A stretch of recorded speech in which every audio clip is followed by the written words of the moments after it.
All right, everyone, welcome back to our next lecture video where we'll be covering the concepts of blood.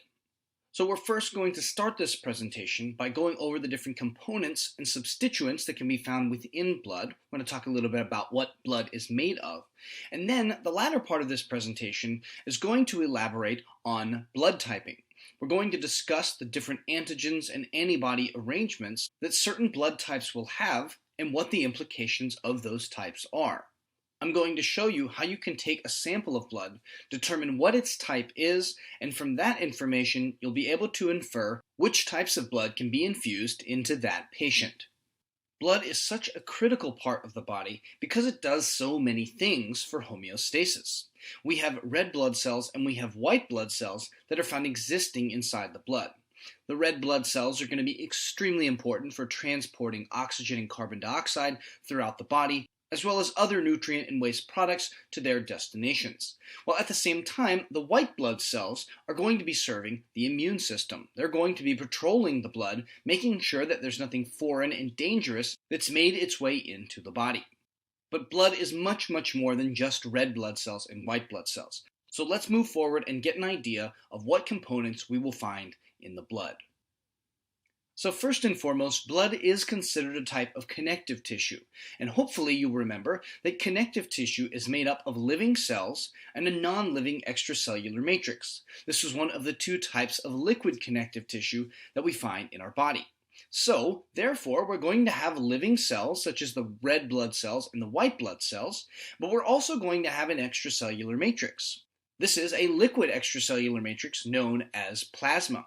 And plasma is making up about 55% of all of the total volume of blood. So over half of all of the volume inside of our bloodstream is going to be filled up with this plasma. Now, plasma really is mostly water. It's 95% water. But there's a ton of other things that are dissolved into the plasma, such as large proteins like albumin, and also antibodies and clotting factors that are dissolved into the plasma too. Blood plasma has very specific ranges within which levels of certain components need to exist within, but the other major component of blood are going to be the actual cells. So those are going to be the red blood cells, the white blood cells, and also another factor known as platelets. So erythrocytes is a fancy word for red blood cells, and the leukocytes is a fancy word for white blood cells. Anytime you see this prefix leuko, you want to think of white blood cells. So erythrocytes are the red blood cells, the leukocytes are the white blood cells. But we also have platelets, which can be referred to as thrombocytes. Thrombocytes are the platelets, so they're going to be very important for blood clotting. So these are the larger structures that we have floating around the blood. We call these the formed element. And these make up about the other 45% of the total blood volume.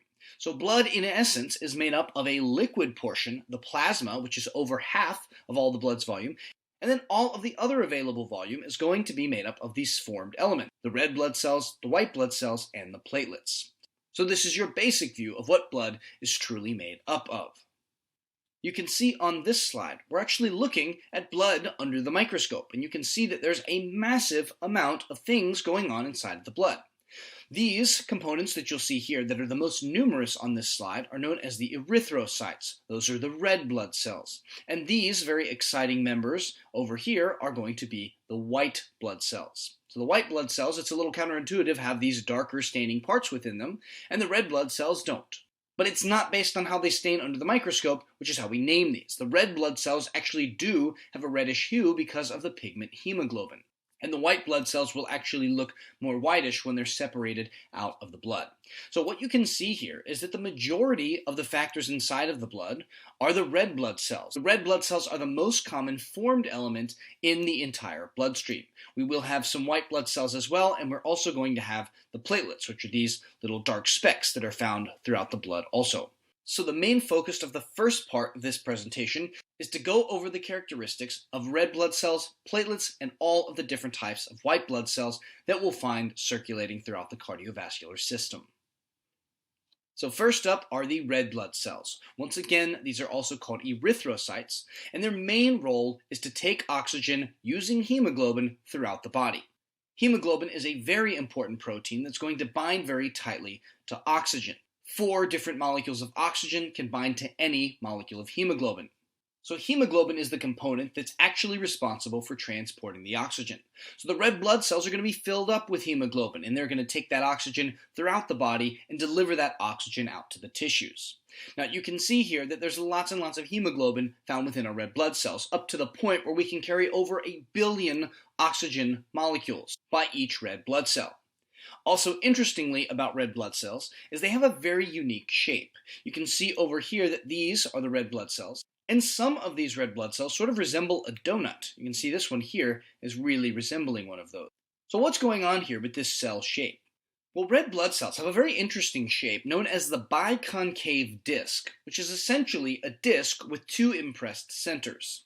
The purpose of this shape is to increase surface area so that more oxygen can diffuse out into the tissues, and also so more oxygen can be picked up when these blood cells are passing through the pulmonary capillaries. Red blood cells will not have a nucleus as they're not going to need one.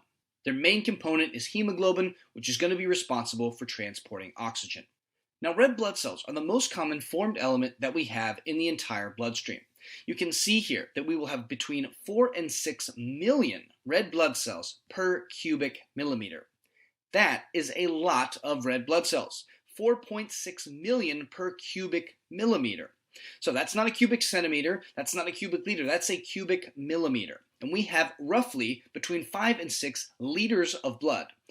So these are definitely taking first place in terms of the most common elements that can be found in the blood.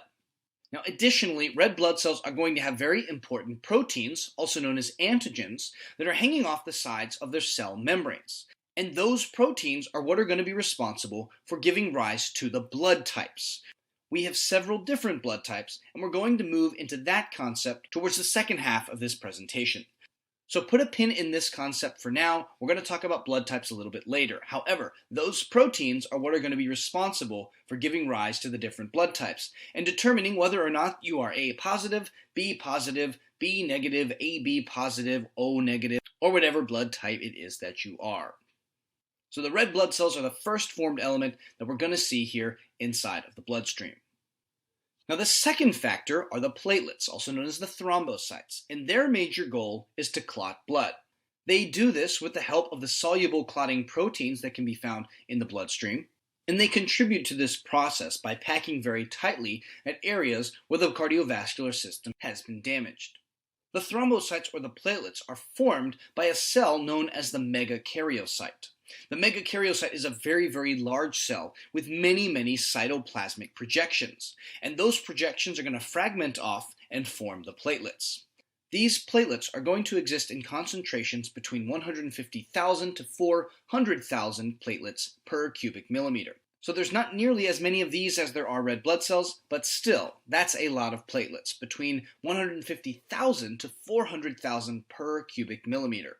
Again, keep in mind, we have between 5 and 6 liters of blood in the cardiovascular system. So there's a lot of cubic millimeters available. And if each cubic millimeter has between these numbers of platelets, that's still a lot of platelets. So our third formed element that we're going to see are the leukocytes. Leukocytes are also known as the white blood cells. So leukocytes are important because they're going to feed into the immune system and help make sure that foreign pathogens that are trying to invade the body are destroyed. These are the least common elements that we'll find in the bloodstream, as there's only between about 5,000 to 11,000 per cubic millimeter. So these will be a little harder to find under the microscope, but provided that the proper stains are used, they can be very easily identified. Now, probably what I'd say is going to be the most important things for you guys to understand about white blood cells is how to identify them under the microscope and also how to classify them into their groups. We have a total of 5 white blood cells that we're going to learn, but only 2 groups for which these 5 are going to fit within. We have the granulocytes and we have the agranulocytes. Granulocytes can be distinguished by having lobed nuclei and, as their name suggests, cytoplasmic granules. For those of you that aren't aware, a cytoplasmic granule is a pigment under the microscope. Different inclusions or different pigments under the microscopes are granules. So the granulocytes were simply named initially because they have lots of granules inside of them. These 3 are the neutrophils, the eosinophils, and the basophils. So each of these are all going to have cytoplasmic granules by definition, and they're all going to have lobed nuclei. And that's going to be how you'll identify the granulocytes versus the agranulocytes. The agranulocytes do not have cytoplasmic granules, as their name would suggest, and instead of lobed nuclei, their nuclei is going to be more rounded. I will mention that the monocytes nuclei is not perfectly round, but it's much more appropriately classified as rounded than it would be classified as lobed. So we group this here in with the agranulocytes. So here are the lymphocytes and the monocytes. Those are going to be our agranulocytes. Now, a nice little way to remember the granulocytes versus the agranulocytes is that all the granulocytes end in "phil." We have the neutrophil, the eosinophil, and the basophil. And then all of the agranulocytes are going to end in "cyte." So we have the lymphocyte and the monocyte. So that's another way that you can tell the difference between granulocytes and agranulocytes when you're asked a question about this on the quiz. So let's start breaking down the differences between the neutrophil, the eosinophil, and the basophil, which are all considered granulocytes. Remember, granulocytes have lobed nuclei and cytoplasmic granules. So the first cell we're going to look at here is the neutrophil. We're looking at the neutrophil first because the neutrophil is the most common of all white blood cells. Now be very careful. I'm telling you that the neutrophil is the most abundant white blood cell, but it is not the most abundant formed element in the blood. The most abundant formed element are the red blood cells. So we want to make sure that if we're talking about the neutrophils, we're referring to them as the most abundant white blood cell. So these are granulocytes, meaning they will have cytoplasmic granules, and you can see those granules scattered throughout the cytoplasm, and their nuclei are also going to be lobed. Now, neutrophils can have anywhere between 2 lobes and 5 lobes, but you're more likely to see a neutrophil with more lobes. The eosinophil and the basophil will both have 2 lobes. So you can see both of these cells are going to have more than 2. Like I said, neutrophils can have 2, but you'll more often see them with at least 3 nuclear lobes. So this is 1 nuclear lobe, we have a lobe here, and we have another lobe shown here. So we've got lobed nuclei, and we also have all of these little speckles down here in the cytoplasm. These little pigments in here are the cytoplasmic granules. So neutrophils are going to be classified as the granulocytes, and this is why they got put into this category. You can see that this neutrophil is also going to have some cytoplasmic granules as well as 4 different nuclear lobes. So those are the characteristics that we're going to look for when trying to distinguish the neutrophil from the other 2 types of granulocytes. The next type of granulocyte that we're going to introduce is the eosinophil, and this is in fact my favorite granulocyte out of all 3. The reason is because eosinophils are the ones that fight parasitic infections. These are the cells that really kick into action when there are parasitic worms infecting the body. I'm not so much a fan of parasitic worms, so the eosinophils are my favorite players by far. Now these are considered granulocytes, so they're going to be scattered with these cytoplasmic granules. You can see all these granules in here. But the difference between the eosinophil and the neutrophil in terms of the cytoplasmic granules is that the eosinophil's granules have an acidophilic stain, which just means that they stain more reddish under the microscope. So you can see that we have these very thick granules, but they're much more reddish or orange in their color compared to the neutrophil. I'll just show you this picture here once again for comparison. The eosinophil is also going to have lobed nuclei, but generally we're only going to see 2 lobes associated with the eosinophils. These cells make up between 2 and 4% of all of the white blood cells that we have, so these are definitely not the most common.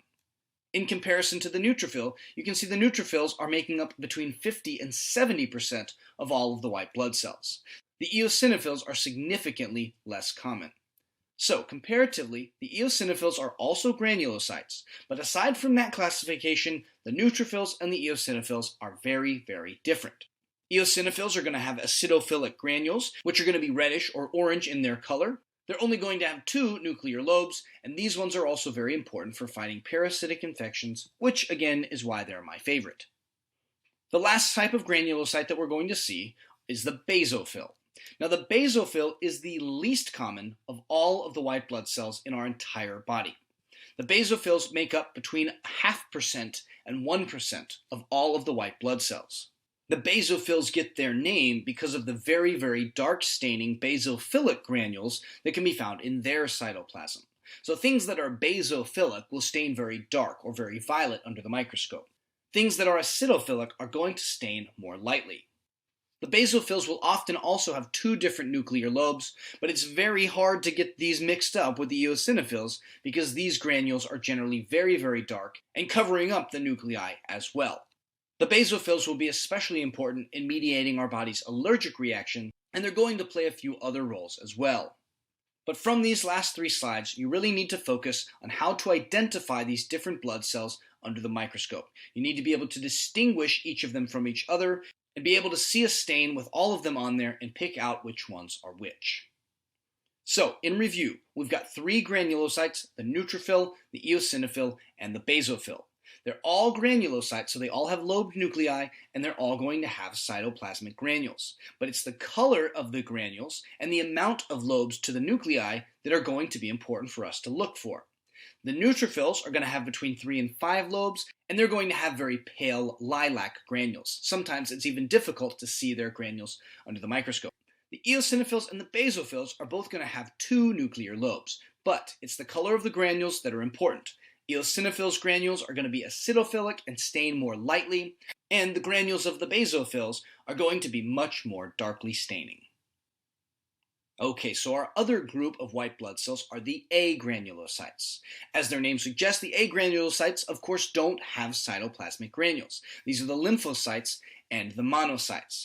Remember, these are going to have nuclei that are much more rounded, and there won't be any nuclear lobes. So let's take a look here at the lymphocytes. The lymphocytes are actually the second most common white blood cell that we have. The neutrophils were the most common, existing between 50 and 70% inside of the bloodstream. And the lymphocytes are going to be the second most common, and they're going to be making up between 25 and 45% of all of the white blood cells. Again, no cytoplasmic granules and a very nice rounded nuclei. Now with lymphocytes specifically, one thing that you're going to look for is a very thin rim of cytoplasm. The nucleus looks as though it's almost taking up the entire space inside of the cell. So you will see this very, very thin rim of cytoplasm right around the side. That's an indicator that you're looking at a lymphocyte. Immature lymphocytes can actually differentiate into the T lymphocyte or the B lymphocyte, which are two very important cells that mediate two different branches of the immune system. You guys will talk a little bit more about T cells and B cells when you make your way to the immune system. But I'll just real quickly mention that there are several different types of T cells, such as helper T cells, which mediate the immune response, and cytotoxic T cells that actually go up to pathogens and destroy them hands-on. And we also have B cells, which are going to be important for producing antibodies. And antibodies are going to come into play here with the second part of this presentation. So let's compare these characteristics of the lymphocyte to the characteristics of the monocyte. The monocyte almost looks just the same, but we can notice a few differences between these two agranulocytes. First and foremost, there's going to be a little bit more cytoplasm that's viewable here with the monocyte. That's one thing that you're going to notice.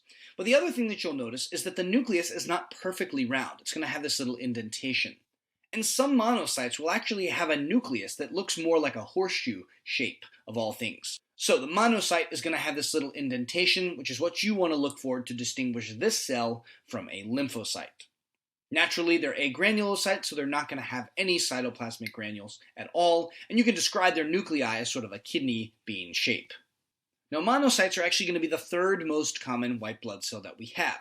We had neutrophils that were making up between 50 and 70% of all of our white blood cells. We had the lymphocytes that were making up between 25 and 45% of all of our blood cells. And now the monocytes are going to make up between 3 and 8%.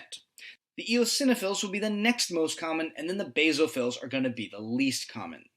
So I do want you to know each of these white blood cells, not only in terms of their appearance, but also in terms of their prevalence inside of the cardiovascular system. So make sure that you have a good grasp on classifying white blood cells, and make sure that you can identify these cells under the microscope. Alright, so those are the types of blood cells that we need to be aware of. Now we're going to transition into our understanding of blood typing. Blood typing is specific to our red blood cells, and this is due to the antigens that can be found on the surface of those red blood cells. So initially, when physicians were trying to learn how to take blood from one patient and put it into another patient, they had limited success. Sometimes it would work and sometimes it wasn't, which was the basis of blood typing. So what was discovered was that the red blood cells were projecting these different protein groups on their cell surfaces known as antigens. These little red markings that I've drawn in here are there to represent the antigens. And they found that there were two different types of antigens. So they called this antigen the A antigen, and they called this antigen the B antigen. They had much more success understanding that certain patients had certain antigens and other patients had other antigens. But after continued research, they found that some patients' red blood cells embodied both the A antigen and the B antigen. You can see that these patients were called AB. And also other patients were found to not have any antigens on their red blood cells at all, and those individuals were called O. So with this understanding, we had a pretty good basis of what blood typing was. But as research continued over the years, when certain scientists were studying rhesus monkeys, they found out that there was another antigen in the mix. This other antigen, as it was found in rhesus monkeys, was called the Rh antigen. And when a patient had the Rh antigen, they were referred to as positive. When they didn't have the Rh antigen, they were referred to as negative. So based on the A antigen, the B antigen, and the Rh antigen, we get the 8 different blood typing groups that are extremely important for making sure that we're properly transfusing blood from one patient into another. So the main takeaway here is that depending on what antigens your red blood cells have on their cell surface, that's going to tell us what the blood type is. If you have the A antigen and you have the Rh antigen, you would be A positive. If you have only the B antigen, you are B negative. Maybe you have the A antigen and the B antigen, but not the Rh antigen. Those individuals would be AB negative. But if somebody had all three, the A antigen, the B antigen, and the Rh antigen, we would then call those individuals AB positive. Lastly, of course, we have the O group, which indicate individuals that don't have either the A antigen or the B antigen. But we can have either O negative or O positive. So, of course, if there's no Rh antigen, we're going to call those individuals O negative. But if there was an Rh antigen, we're going to change that to O positive. So it just depends on which antigens are found on the surface of the red blood cells. This gives us a basis to understand what blood type every person is. And from this, we can make several steps of inferences to make sure we're infusing the proper blood from one patient to another. So the other thing that we need to understand here is that antigens aren't the only proteins that are floating around in the bloodstream. We also have immune proteins known as antibodies, which are Y-shaped proteins and they bind to antigens. Antibodies roughly resemble this shape. And you're going to have the variable region over here and the constant region over here. This variable region is going to bind to various antigens. So maybe this is the B antibody. Well, the B antibody is going to bind to the B antigen. Maybe we have the A antibody, and that's going to bind to the A antigen. So each one of these antigens has an antibody that's associated with it. And we have to consider the immune system when discussing antibodies. So our bodies make antibodies to things that are not found within our body. We make antibodies to things that are considered non-self. So oftentimes antigens on the surface of bacterial cells are things that we already have antibodies made for. So in terms of the blood groups, if we have someone who is A positive, they're going to have the A antigen and the Rh antigen on the surface of their red blood cells. The A antigen and the Rh antigen are considered self. So A positive individuals will not have an A antibody and they're not going to have an Rh antibody. Because if they did, those antibodies would react with their own red blood cells, and that would not be a good thing. Now that being said, A positive individuals are not going to have the B antigen. So therefore, they will have that B antibody floating around in their blood plasma. So depending on the antigens that one has on their red blood cells, that's going to be an indicator of what antibodies can be found in the blood plasma of that person. So the rule of thumb is that if you have the antigen, you will not have the antibody. And if you do not have the antigen, you will have the antibody. So this can be said as if you have the A antigen, you will not have the A antibody. So you're going to have one of each. You're either going to have the A antigen or the antibody, but you're never going to have both. And the same can be said for the B antigen and the B antibody, as well as the Rh antigen and the Rh antibody. So taking all the different types of antigens, there are a total of 8 blood types. If we have all 3 antigens on the surface of our red blood cells, we're considered AB positive. We'll have the A antigen, the B antigen, and the Rh antigen. We also have AB negative, A positive and A negative, B positive and B negative, and O positive and O negative. AB negative individuals will just have the A antigen and the B antigen, but they'll not have the Rh antigen. Conversely, down here with A positive, these individuals are going to have the A antigen and the Rh, but A negative individuals only have the A. They're not going to have the B antigen, and they're not going to have the Rh antigen. The reverse is true here for B individuals. B positive is where someone's going to have the B antigen and the Rh antigen, while B negative red blood cells will only have that B antigen, no A antigen, and no Rh antigen. O individuals are not going to have either the A or the B antigens. But if they're O positive, they're going to have the Rh antigen. O negative individuals will not have any of the antigens at all, which is why O negative is often referred to as the universal donor. Since their red blood cells have no antigens, their blood can be given to anyone. So since there is no antigens on those red blood cells, they're not going to cause a reaction in anybody, no matter what antibodies they have in their bloodstream. The same is not true here for the AB positive individuals. Individuals who are AB positive are referred to as the universal recipient because their blood is going to contain all 3 antigens. Therefore, they're not going to have any of the antibodies. So any types of blood can be given to the AB positive individuals because there's no antibodies in the blood to potentially cause a problem. So O negative individuals can donate to anybody of all 8 groups. But O negative individuals are also not able to receive from any of the other 7 groups. Someone who's O negative will have to receive O negative blood. The opposite is true here with AB positive individuals. These AB positive individuals are the universal recipient. So AB positive individuals aren't going to have any antibodies in their blood plasma since they have all of these antigens on the surface of their red blood cells. The implication of not having any of these antibodies is that none of these other types are going to cause a reaction. So AB positive individuals can receive from anyone, but they can only donate to other AB positive individuals. So you might be wondering why individuals of different blood types can't donate to each other. Well, when antibodies come in contact with antigens, they're going to carry out a process known as agglutination. Agglutination is when the antigens and antibodies start to clump up, and they get so large that they actually start to settle out of the blood. You can see an example of agglutinated blood shown over here. The solid and formed parts of blood are actually settling out because they're all getting clumped up. So this is not going to be an effective means of a way to have blood. This over here is showing regular blood that is not agglutinated. So inside of the bloodstream, we want to avoid agglutination. Red blood cells aren't going to be able to function as well if they're all clumped up together and not able to offload their oxygen. So in order to make sure that we're infusing the right type of blood from one patient into another, we have to do a little test. This test includes taking a sample of the patient's blood and mixing it with a substance known as antisera. The antisera are fluids that are containing the antibodies for a particular antigen. So we're going to have the A antisera that contains the A antibody, the B antisera that contains the B antibody, and also the Rh antisera that contains the Rh antibody.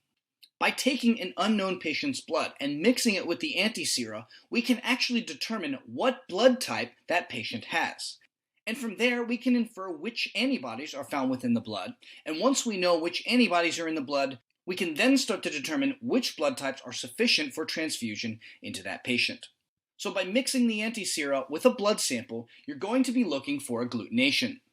If we have an A individual and we add the A antisera, there's going to be agglutination that's going to clump up, and that's an indicator that that patient is going to have the A antigen on the surface of their red blood cells. So this is how this experiment is going to work. We're going to take a little plate with several different wells, and I've actually set up this experiment on the next few slides so you can see how this works. So what we'll see here is that we've taken the patient's blood and added it to this well, and we've taken the patient's blood and added it to this well. And we've also, in this well, added the A antiserum, and in this well, we've added the B antiserum. And after a sufficient amount of time and mixing, we'll see that only this well is agglutinating. That tells us that this patient has the B antigen on the surface of the red blood cells. So this person is going to be B. You can see this is a negative test for agglutination. There's no clumping here, and this is a positive test for agglutination shown here. Now, of course, we're not doing this inside of the patient. We're doing all of this on a plate. We don't want to be testing this inside the patient. We want to take a sample of their blood, put it on a plate in a couple different wells, and then mix it there so that we can determine the right types of blood to infuse into that patient.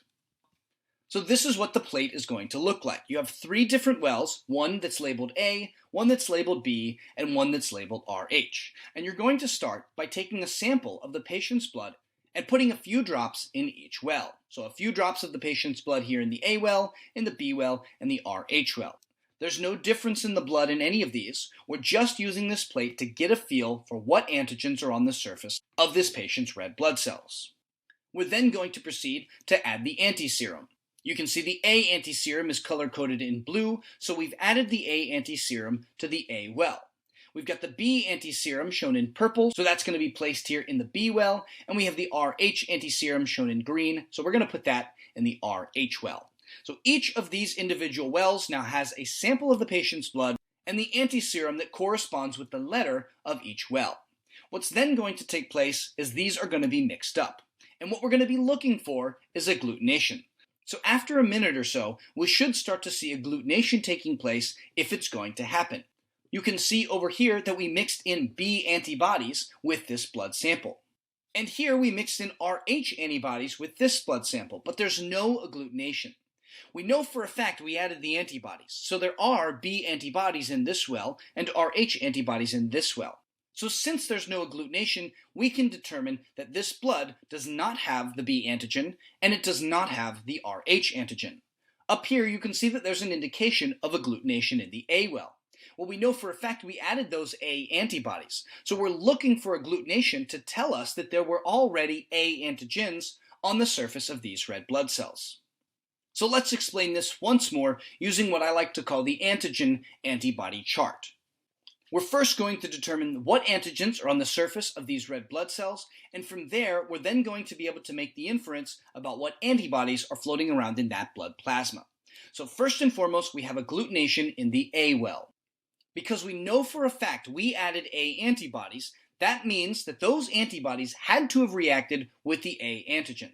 So what we're going to say here is that we are positive for the A antigen. This blood has the A antigen on its surface. But again, we did not have agglutination here in the B well or the RH well. We know that there's antibodies in that well, but there's no agglutination. So we can't say that this blood has the B antigen, and we can't say that this blood has the RH antigen. So if we're positive for the A antigen, we know that this is an A blood type. We see that we're negative for the B antigen, so there's no B, and you can see that we are also negative for the RH. So this blood type is A negative. If we're A negative, we can make some inferences about what antibodies are floating around in the plasma. If you have the antigen, you will not have the antibody. So here, we do have the antigen. Therefore, there's not going to be those A antibodies naturally floating around in the plasma because it would cause a reaction in this patient. We don't normally make antibodies to things that are found within our body innately, so we're not going to have that A antibody. But you can see here that the B antigen and the RH antigen are not found on the surface of these red blood cells. So we will have the B antibody, and we're also going to have the RH antibody. So this blood type is A negative, and in the A negative blood type, we're going to have the B antibodies floating around and the RH antibodies floating around. So where to go from here? We know that our patient has A negative blood. So from this, how can we infer which types of blood can be infused into this patient? So based on the antibodies that are found in the plasma of this person's blood, we just have to make sure that we're not infusing blood types that have the antigens that are going to react with the endogenous antigens. So in A negative blood, we're going to have the B antibody and the RH antibody. Naturally, if there's a B antibody floating around in this blood, we can't infuse anything with B. So AB positive, AB negative, B positive and B negative are all out. A negative patients can't receive any of these 4 blood types. Now let's look at RH. If this blood has the RH antigen, we can't infuse anything that's positive. So A positive and O positive are out. That tells us that these patients can receive A negative blood and also O negative blood. And we can do this exact same example for any type of blood and any arrangement of antigens on the plate. So in sum, we start by determining what the blood type of the patient is. We use the antisera and we use a plate to take a few samples of blood, put them on the plate, and mix them with their antisera. From this, we can determine where the agglutination is, and that tells us what the blood type of the patient is. Once we know the blood type, we can then determine the antibodies by understanding that you can only have either the antigen or the antibody. And once we know the antibodies, we can then decide which blood types to avoid when infusing blood into a patient that needs it. So I really hope that this makes sense. If you're struggling with these concepts, please by all means reach out and I'd be happy to re-explain this to you in a message or perhaps in my office hours. That will conclude our presentation on the blood. I'm always here for questions, so please be sure to reach out if you have any. I will see you all in our next lab presentation where we're going to start discussing the anatomy of the heart.